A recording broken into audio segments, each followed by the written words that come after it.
and if the river drops below that, we have to stop taking. So that makes the irrigation supply unreliable. So farmers then either have to put storage on their farms or look at some alternative. The alternative that we developed with Trustpower was to look at a lake that we have a million in some areas. So that there's a risk involved in that, and people are reasonably determined to make sure that we can resolve this issue without having to slow the intensification of agriculture, because economically it's very important for this district and for New Zealand. So there is a lot of work going on at the moment around modelling of intensive farming systems, seeing how much nitrogen they're putting through, and how you can mitigate some of those issues. Other parts of the country are battling more with things like phosphates running off where it's more hilly country, so phosphates actually running off into streams.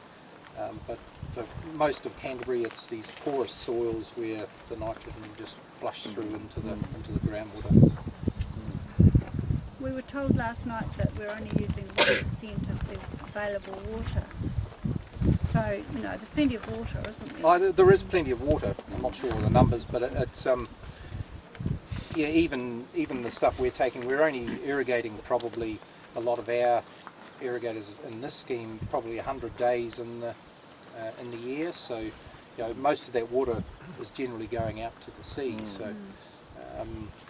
So there is a lot of water, and it's really around having the right infrastructure to ensure that we can store it and that we can manage it and use it appropriately. And that's one of the things we're working on with other schemes. And there's another scheme just straight across the river that's going to service up towards Christchurch that last week got the tickle. They got support from farmers. They raised about $40 million to invest into a scheme that will cost them in stage one about $120 million. So there is a lot going on in this space at the moment, and we're looking to work with them on infrastructure here, which might be anything from a bridge across the river with pipes on it to deliver water in different directions, and to pressurise water from the other side out of this lake, bring a big canal down so we don't have to pump this water up onto the plains for the next few generations. So we're taking a very long-term view on